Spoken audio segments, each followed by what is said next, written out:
Salut à tous, c'est Axel de testmobile.fr. On est au MWC 2014 sur le stand d'Acer et j'ai dans la main le petit Liquid Z4. C'est une des nouveautés qui a été annoncée en plus du E3.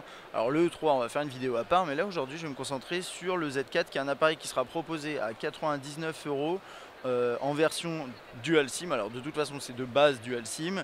99 euros nu, deuxième semaine d'avril en France, donc c'est bientôt.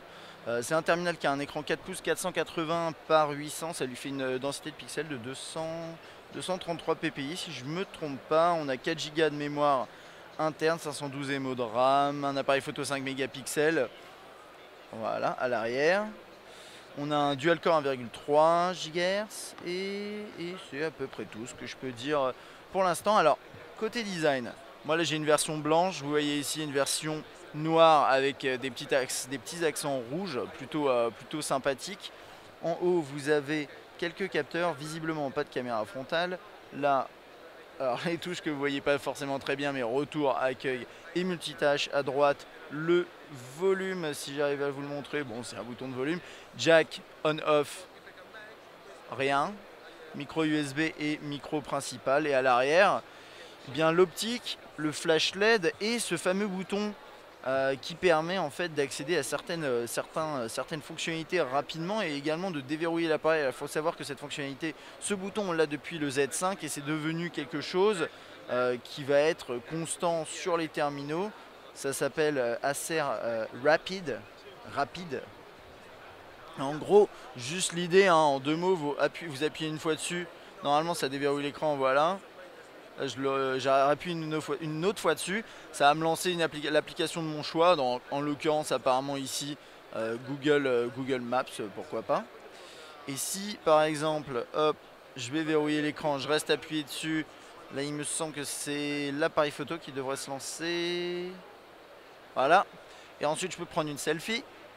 Bam. Alors là c'est pas en mode selfie mais j'aurais pris une photo selfie.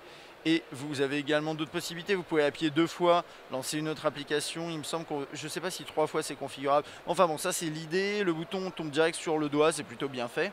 Sinon dans l'interface, on a quelque chose, une nouvelle surcouche proposée par Acer. Là elle n'est pas dans sa version définitive, elle sera dans sa version plus complète sur le E3 que je vous montre dans une autre vidéo. Mais là on a des accès rapides aux paramètres de manière classique, on a le float caller qui permet d'avoir, vous savez, une petite fenêtre flottante quand quelqu'un vous appelle. Vous avez également les float apps qui sont en bas de l'écran ici avec le multitâche. Ça c'est une nouvelle implémentation. Donc par exemple ici je peux composer rapidement un email. Hop, je vais fermer ça, voilà. On peut également accéder rapidement à la calculatrice. C'est ce genre de truc, vous connaissez, moi à mon avis, le concept. Là on a la composition de numéros, voilà, vous voyez il y a ces petits accents verts, c'est quelque chose de nouveau, c'est des petits détails mais la surcouche a été légèrement modifiée, alors esthétiquement oui, et puis on a aussi d'autres ajouts, vous le verrez sur le 3, voilà. Le menu principal, pareil, avec une barre verte en haut, qui a été légèrement modifiée, avec quelques applications préinstallées. L'appareil photo, on peut y jeter un œil rapidement. Petit menu ici qui défile. Alors là on a un mode je ne sais pas, c'est pas grave, c'était pas indiqué. Là c'est HDR. Voilà, là je sais pas s'il m'indique ce que c'est. Non, je ne sais pas, c'est pas grave. Bon, de toute façon on testera l'appareil, vous inquiétez pas et on aura l'occasion de découvrir vraiment toutes les fonctionnalités. On a un zéro shutter delay ici qu'on peut activer. La photo, la vidéo, voilà, toutes ces petites fonctionnalités là. Puis ensuite, on va peut-être regarder juste le calendrier, comment il fonctionne. Moi, ça, c'est le calendrier de base d'Android.